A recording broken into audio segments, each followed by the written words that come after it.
Casa do Senhor, mais um culto aqui na comunidade ID. Temos rostinhos novos, sejam sempre bem-vindos, fiquem à vontade. Vocês estão literalmente em casa. Vocês estão tão em casa que tem um cafezinho ali, se vocês quiserem, né? Eu acho que eu não sou tão chato assim para te dar sono, mas se quiser, precisar, tá ali. Amém? O tema da nossa palavra de hoje é queimei minhas carroças. Cadê a pastora? Amém. Queimei minhas carroças. Abram comigo suas Bíblias em 1 de Reis, capítulo 19, verso 19. 1 de Reis, capítulo 19, verso 19.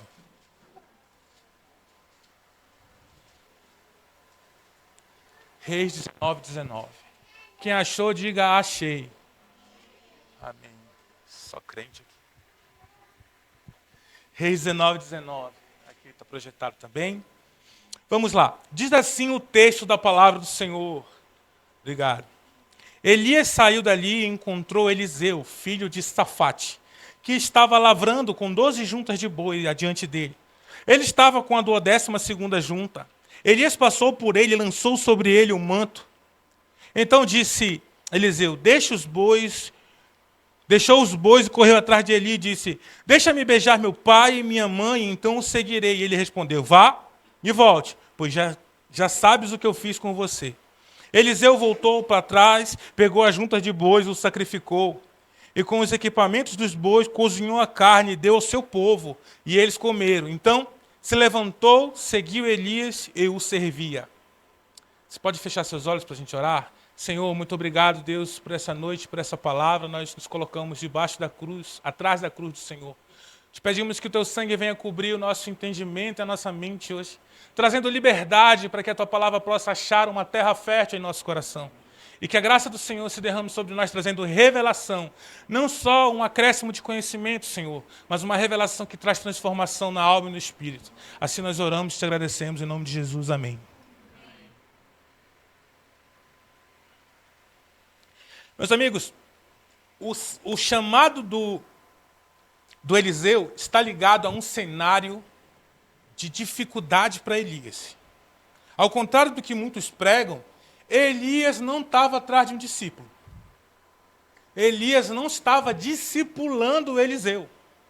Elias estava em um processo de depressão profunda, de desistência profunda. Elias estava numa pressão gigante com medo da Jeza. Quem sabe quem é a Jeza? Mais íntimo de Jezabel. Não quero ser íntimo dela, não, tá amarrado, tô brincando, é só. E aí, o que aconteceu?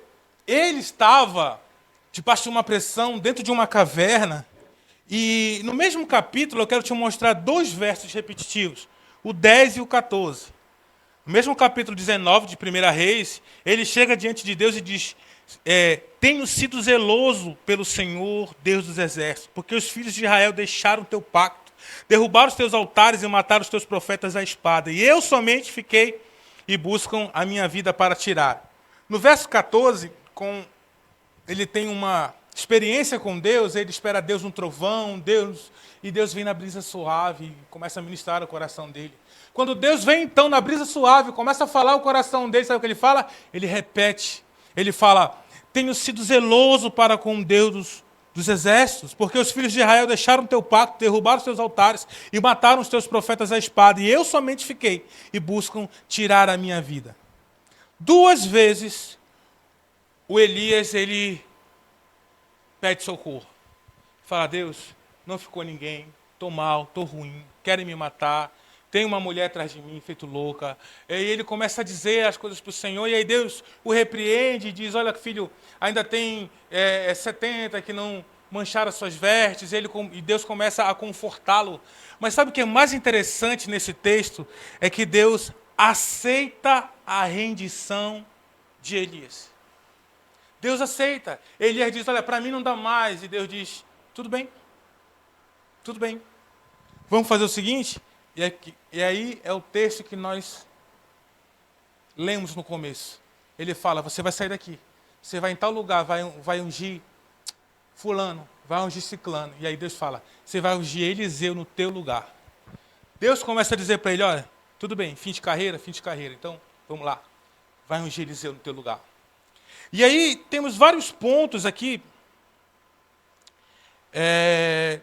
só para citar o texto, né? 1 Reis 15 e 16, Deus fala a Elias, então o Senhor disse, vai pelo caminho para o deserto de Damasco, quando lá chegares ungirás a Azael para ser rei sobre a Síria, Jeú, filho de Nissi, ungirás para ser rei sobre Israel, bem como a Eliseu, filho de Safate, Abel Meolá, ungirás para ser profeta no teu lugar.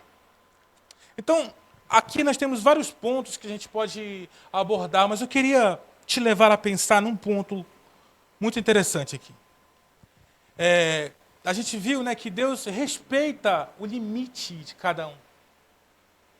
Deus, ele respeitou o limite de Elias, cara. Bateu a tampa, cheguei aqui, beleza. Vou colocar outra pessoa no seu lugar. Amém, glória a Deus. Pra gente, né? O cara que está desistindo nem sempre é fácil. Outra coisa interessante é que o propósito, ele é o nosso fôlego de vida. Quando a gente começa a se esvair do nosso propósito, a se perder do nosso propósito, parece que a vida fica sem gosto, incolor, preto e branco. Sabe o que é interessante? É que se você pensar bem, pós-salvação, se não houver um propósito de Deus para a sua vida, não faz sentido a gente continuar vivo, cara. Não faz sentido você continuar vivo se não houver propósito. Então é claro que existe algo de Deus para a vida de cada um. É claro que a salvação ela é o startar de algo maior. Mas o que pode ser maior do que a salvação? Um relacionamento profundo e eterno com o nosso Senhor. Um relacionamento de intimidade, de proximidade. Sabe, quando Paulo fala para aqueles que não têm a salvação, ele fala, olha, perdido no mundo, como se não houvesse esperança. Mas então ele fala, depois de Cristo habitar no nosso coração, ele fala sobre as abundantes riquezas de glória. Ele não está falando de dinheiro, meus amigos. Ele está falando de uma abundância de presença e de relacionamento com Deus que ultrapassa o entendimento humano. E aí a gente tem duas coisas aqui no caráter de Eliseu para a gente aprender nessa noite. A primeira coisa que a gente vê na vida do Eliseu é que existe uma disponibilidade e um desapego. Uma disponibilidade e um desapego. Praticamente, quando você vai ver sobre os requisitos para alguém viver o chamado de Deus, praticamente existem 3 requisitos básicos e primordiais para qualquer pessoa viver o chamado de Deus. O primeiro requisito é um preparo mínimo. Não dá para... Eu sei que a gente não vai saber tudo, mas também não dá para não saber nada. Não dá para a gente entrar, viver um chamado, começar a pregar o evangelho, cuidar de pessoas, direcionar pessoas, sem saber nada. Cara, eu acho isso um ponto, um dos mais sérios. Um dos mais sérios, porque nós, pastores, pessoas que exercem liderança, muitas vezes chegam pessoas para nós pedindo um direcionamento de vida. E eu acho isso extremamente sério, meu irmão. Extremamente sério um pastor chegar para alguém e dizer com quem vai casar. Extremamente sério um pastor chegar para alguém e dizer muda de cidade, muda de emprego. Não, essa aqui é a de Deus para você. Cara, eu acho que isso são coisas que nós, pastores, precisamos rever muito ao tocar nesses assuntos. Porque uma pessoa, ela precisa ter convicção dos seus passos, precisa ter direcionamento dos seus passos. Né? Eu tenho amigos em Belém que falam, nossa, cara, eu queria ir para aí.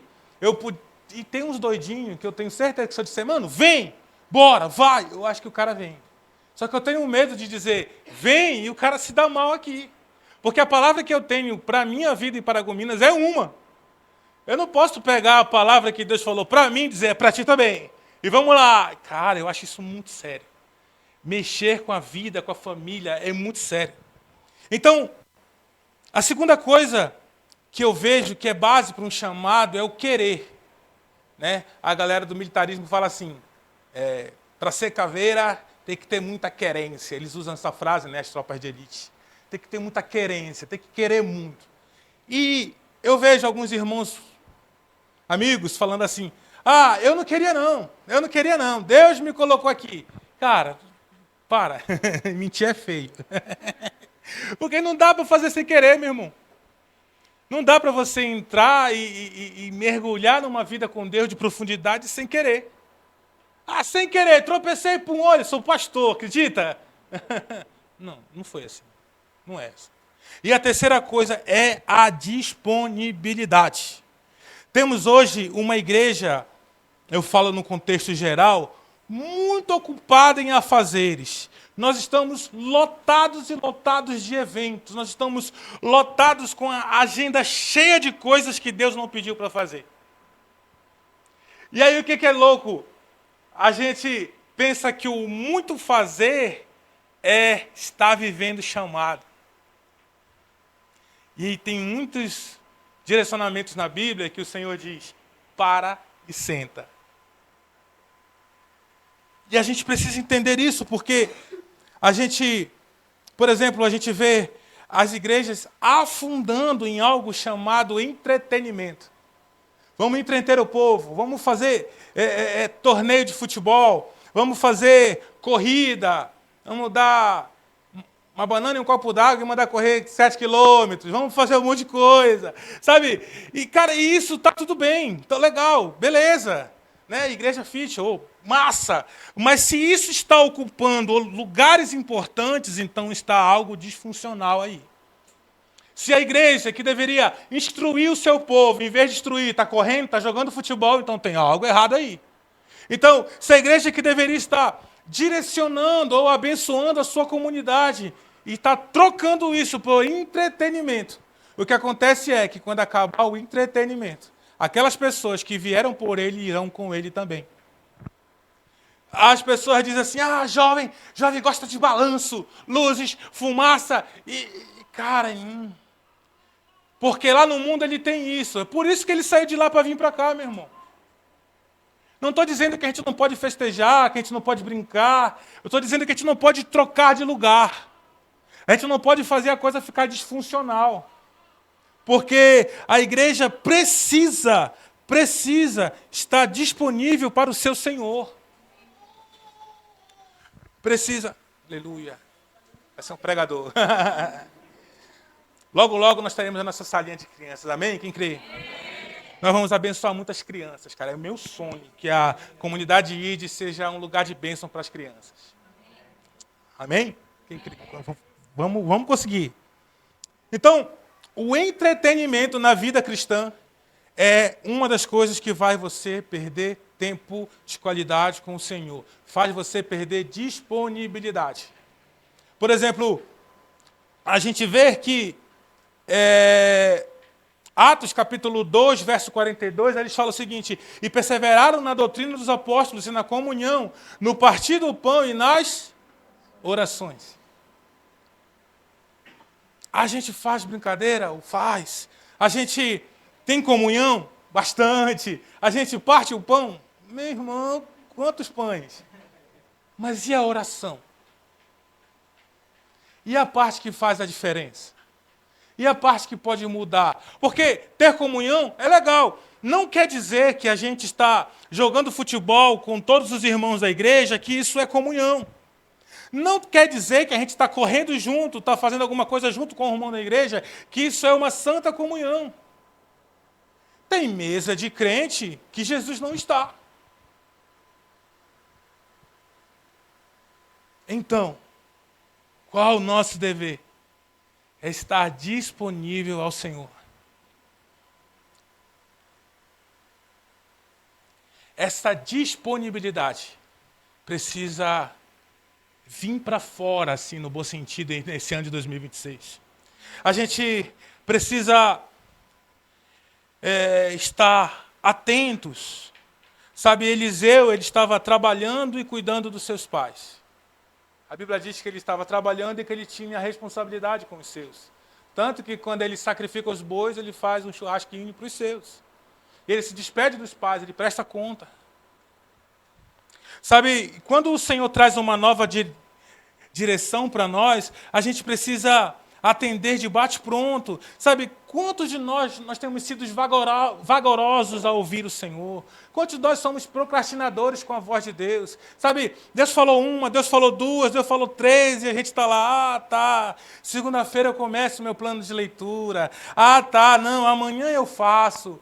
Não, tá, eu vou me preparar melhor para então cumprir a vontade do Senhor. Você quer que eu te dê um exemplo? Pior exemplo de procrastinação da Bíblia é o faraó. Moisés chegar para ele na situação da praga das rãs. Imagina, rã por tudo que era lugar daquele palácio, rã nos quartos, na cozinha. Eu acho que as mulheres iam enlouquecer com aquele negócio. E sapo, todo quanto era lado, sabe, tipo... Muito sapo enchendo todo o Egito, a Bíblia diz. E aí Moisés chega para ele e fala, beleza, acertamos com Deus, está tudo certo. Quando é que tu quer que eu ore para que esses sapos vá embora? Quem sabe a resposta de Faraó? Ele fala, ora amanhã. Eu acho que naquela noite ele dormiu no sofá. Certeza absoluta. A mulher falou, cara, que isso? Já pensou? Não, amanhã você ora para essas rãs, eu quero ficar mais uma noite com ele. A pessoa, meu irmão, não tem como. Então, quantas coisas era para a gente ter sido mais ágil, mais rápido, devolver rápido, sabe? Eu aprendi com meu amigo Eric que ele dizia o seguinte, se Deus não falou com você, não se mova, não faça nada. Agora, se Ele falou, faz agora, se move agora. Então, nós precisamos dessa rapidez, sabe? Deus, para mudar a nossa geração, precisa de pessoas que o obedeçam. Deus, para começar a agir na nossa geração, precisa de pessoas que o obedeçam. Quantos de nós tem orado por experiência? Senhor, fala aos meus ouvidos, traz uma palavra ao meu coração. Beleza, Deus coloca uma palavra no seu coração. Aí você faz o quê? Será que é de Deus? Não vou falar não vou compartilhar não. Deus começa a te empurrar para algo, para fazer algo, para, sei lá, tocar na vida de alguém, ou ser boca de Deus na vida de alguém. E aí, quando Ele fala, quando Ele ministra, quando Ele te aponta, aí, chorar mais aqui. Eu lembro uma das piores experiências na minha vida, porque ficou um sentimento muito ruim no meu coração. Eu estava tocando no louvor da igreja, eu estava bem no cantinho, que o retorno tinha dado problema. Eu estava tentando ouvir o som de saída, eu estava tocando guitarra aqui assim, e era, eu acho que uma vigília, um negócio assim, atípico, né? Não era um culto normal. E tinha uma irmã gestante na minha frente, eu estou aqui um pouco mais alto, né, no altar, olhando para ela, e ela gestante assim, abaixada, perto do palco, assim, orando, com os olhos fechados, e chorava. Só que sabe aquele choro muito intenso, muita lágrima, muito constante, um choro mesmo assim, sei lá, um choro muito doído, né, como a gente diz assim. Deus falou no meu coração naquela hora, falou para ela, falou nitidamente no meu coração, eu senti muito forte Deus dizer assim, fala para ela que é menina e que vai dar tudo certo na gravidez dela. Eu vou proteger. E aí eu comecei a orar, Senhor, será isso mesmo a tua voz? É o Senhor mesmo, tal? Confirma. Oh Deus, isso aqui e tal. Aí de novo, diz para ela tem um diagnóstico, mas diz para ela, vai dar tudo certo. Eu fiquei naquilo, né? Aí eu esqueci. Quer dizer, esqueci não, me fiz esquecido, né? Deus não está falando, não, é isso não, acho que é outra coisa na minha cabeça, continuei tocando e acabou o louvor, começou a palavra, acabou a vigília. Fui para casa com aquilo na cabeça, com o passar dos dias fui esquecendo, ficou para trás. Falei, acho que não era de Deus, não sei o quê. Eu não sei se eu cheguei a compartilhar contigo, com a Ellen, no mesmo dia, mas eu sei que depois eu compartilhei. Cara, passaram-se meses. A neném nasceu com 7 meses, menina. E aí eu estou num culto, não estava tocando nesse culto, estou bem na frente sentada, ela sobe para dar testemunho. Ela sobe e começa a contar o testemunho. Eu estava na vigília, orando, há não sei quantos meses atrás, e eu pedi para Deus, para Ele guardar minha gestação, porque eu tinha um diagnóstico. começou a contar tudo o que Deus tinha me contado. E aquilo que Deus tinha me falado seria a resposta de Deus para ela. E aí, ela contou do diagnóstico que ia dar errado, não sei o quê, papapá, mas Deus guardou e estava ali, ela ia apresentar a filhinha dela naquele culto e tal. Aí eu fiquei, Deus, caramba. Aí eu fiz uma oração. Eu falei, Deus, fala comigo mais uma vez, porque eu não quero ser alguém que não te escuta ou que te escuta e não te obedece.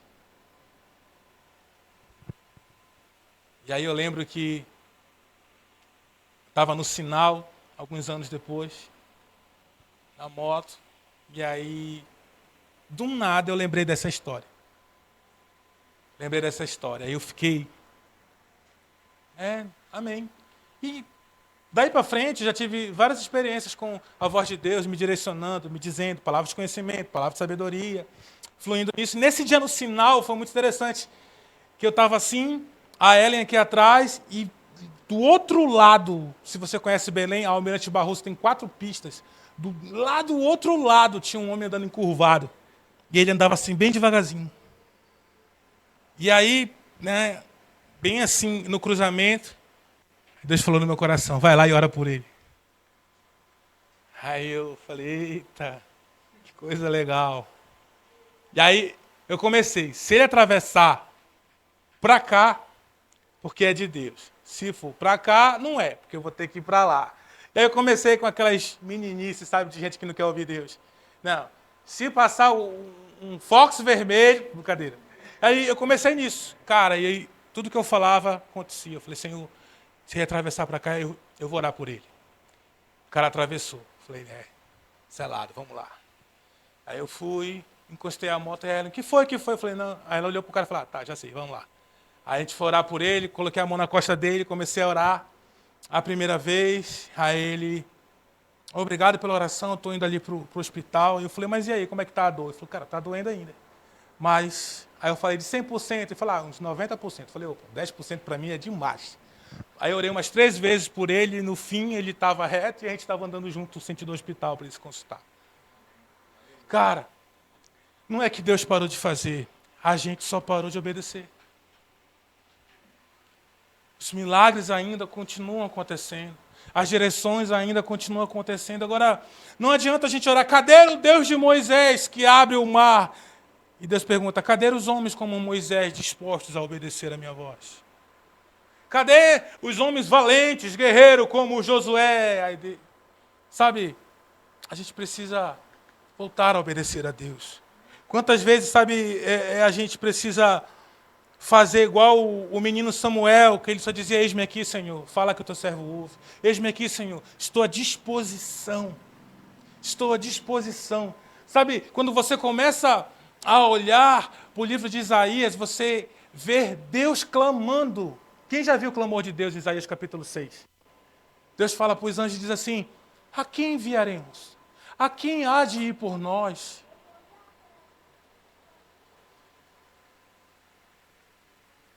Eu e você somos as mãos do Senhor para tocar a vida de alguém. Eu e você somos a boca que pode abençoar alguém. Eu e você somos pés que podem alcançar alguém. Deus conta conosco, meus amigos. Não vai descer um anjo purpurinado no quarto de alguém e pregar o evangelho. A Bíblia diz que o anjo aparece a Cornélio e diz assim, procura Pedro em tal lugar. Ele aponta alguém disponível. Segunda coisa que a gente acha aqui na vida de Eliseu, e isso é uma das coisas que me chamou a atenção. Porque Eliseu, então, está ali, trabalhando, arando a terra. Né? Não sei se você gosta de pesquisar coisas antigas, mas se gostar, vá atrás para ver o que era o aparelho dos bois. Os bois andavam na frente e ele estava arando a terra, ou seja, ele estava ou revirando a terra, como a gente fala, ou cavando para jogar sementes e plantar.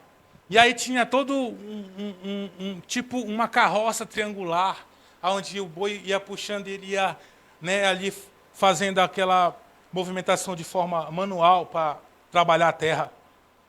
E aí, a frase que mexe com o meu coração, e que fez Eliseu se mover de imediato. Fez ele queimar as suas carroças e pegar os bois e fazer um churrasquinho para os seus. Fez ele se despedir da sua mãe, dos seus pais. Fez ele largar tudo e ir atrás do profeta. É uma frase que Elias falou para ele, disse: vai e volta, porque você já sabe o que eu fiz. Isso mostra que Eliseu estava trabalhando, cuidando de seus pais, estava ali arando a terra, trabalhando duro, um trabalho pesado, não era fácil. Mas dentro do seu coração existia um anseio por Deus.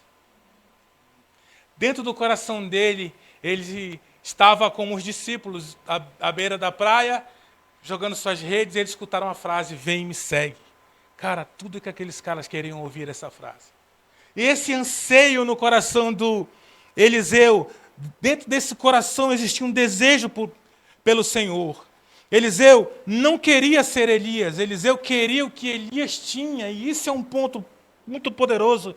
Muitos hoje erram isso, querendo ser cópias. Mas deixa eu te falar uma coisa, graças a Deus pelas referências que temos, homens de Deus, mulheres de Deus, amém. Mas se você for uma cópia de alguém, você nunca entrará naquilo que Deus tem para você. Porque você está tentando ser outra pessoa. Está perdendo tempo. Você precisa ser aquilo que Deus projetou você para ser. Você precisa fazer aquilo que Deus projetou você para fazer. Você tem dons, talentos, capacidades, você tem desenvolturas, conexões, você tem tudo que Deus colocou sobre você de forma específica. Talvez alguém que você toque, eu nunca vá tocar. Alguém que você possa ministrar, ele jamais vai ouvir eu pregar. Mas você tem oportunidades diferentes de muitos outros aqui. Sabe, no Antigo Testamento, o Espírito Santo vinha sobre reis, sacerdotes e profetas. Os reis precisavam da sabedoria divina para governar um povo. Os sacerdotes eram a representatividade do povo diante de Deus. Mas o profeta representava Deus diante do povo. O profeta era esse cara que estava diante de Deus, face a face diante de Deus. E o que nos deixa claro aqui é que Eliseu não quer o que Elias é. Eliseu quer o que Elias tem. E isso é muito louco. Porque na hora de se despedir, em 2 Reis, capítulo 2, versículo 9, diz, Elias diz a Eliseu: pede-me o que queres que eu te faça, antes que seja tomado de ti. E disse Eliseu: peço-te que haja sobre mim a porção dobrada do teu espírito. Ele está falando: olha, aquilo que está sobre ti, aquilo que te move, eu quero isso mais. Eu quero mais disso. Sabe, dentro dos nossos corações precisa ter anseio por Deus. Fome por Deus, desejo por mais por Deus, meus amigos. Eu amo livros teológicos, doutrinas, conceitos, eu gosto muito disso. Mas quando ele vem, meu irmão, a presença é maior e é melhor. Estar com ele é muito melhor do que qualquer outra coisa. Meus amigos, eu amo vocês, eu amo a comunhão, mas eu prefiro estar com ele. Sabe, o que Eliseu estava pedindo não era a fama de profeta, não era a sigla, o PR na frente do nome, não era cargo, exposição. O que ele estava pedindo é: eu quero ir mais fundo do que tu já foi. Eu quero ir mais além do que tu já foi. Eu quero conhecer mais daquilo que tu já conheceu, cara. E aí diz que um carro de fogo vem e separa os dois. E Elias sobe no redemoinho. Elias não sobe no carro de fogo, está no texto. Só que o carro de fogo era uma marca profética no ministério de Eliseu. Porque ele falou: se tu vires eu ser tomado, então isso te acontecerá. E aí ele começa a perseguir o profeta. Então tem que andar contigo? Então beleza. Eu vou para tal lugar. Ele fala: tão certo quanto vive o Senhor, não te deixarei. Imagina esse discípulo chato. Mas o cara estava junto, estava colado. Se o que eu tenho que fazer é te ver ser tomado, meu irmão, tu está lascado, eu vou te perseguir. E aonde Elias ia, Eliseu estava colado, estava junto. E aí o carro de fogo vem, passa, eles separam um ao outro, e Elias sobe no redemoinho e deixa cair a capa. O que isso fala para a gente? Isso fala para a gente de uma perseguição da presença. Perseguição da presença. A glória do rei é esconder-se. A nossa glória é achar. Existem tesouros que estão escondidos na presença do Senhor. Existem palavras a serem liberadas que você só vai receber essa palavra no seu relacionamento com o Senhor. Mas aonde está a tua chama, meu amigo?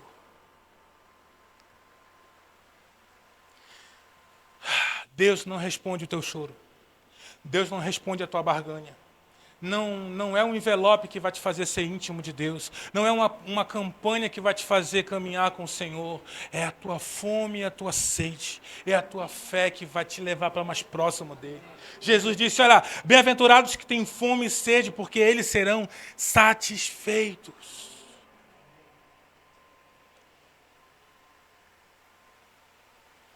Cadê a tua fome, meu amigo? Cadê a tua radicalidade? Sabe, a marca dos últimos dias é um esfriamento, como nunca visto antes. A marca dos últimos dias é o amor de muitos se esfria. A marca dos últimos dias é o abandono da fé, é a apostasia, é gente virando a costa para o Senhor. Sabe, e a gente pensa assim, não, quem vai virar a costa para o Senhor é um ateu, um satanista, alguém que, não. Tem gente virando a costa para o Senhor, gritando Maranata. Porque é apenas uma mensagem na boca, mas a vida não corresponde com a mensagem. Não adianta chegarmos aqui, vamos chapar com Jesus e buscar a presença dele. E aí o Santos começa a tocar 3 horas de louvor e adoração aqui. Uau, 3 horas, e a gente adora, a gente e queima, e uau, e tudo mais. E todo aquele mover, aí quando chega em casa, e ficou na igreja o mover.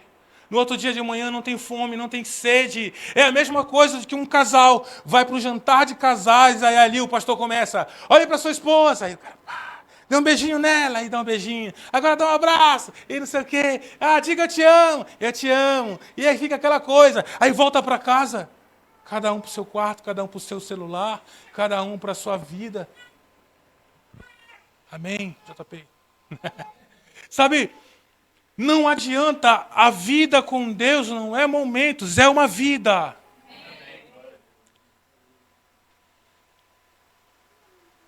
Estamos num tempo que é tudo relativizado, tudo pode, tudo é nada a ver.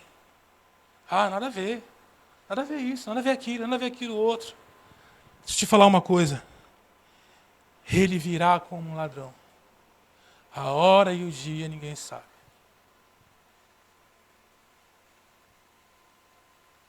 E onde você estará nesse momento? Onde você estará nessa hora? Onde estará o teu coração nessa hora? Eliseu estava trabalhando duro, na terra, na roça, cuidando dos seus pais, mas o coração dele não estava ali. Os discípulos estavam pescando, estavam desistindo de muitas coisas, lavando as redes, mas eles sonhavam em ouvir a voz que dizia, vem, segue-me. Queridos, onde está o nosso coração? Aonde está a nossa fome? Aonde está a nossa sede? Aonde está a nossa vida diante do Senhor? Amigo, não é um movimento que vai te avivar, não é uma igreja, não é um pastor, não é uma mensagem, é Ele.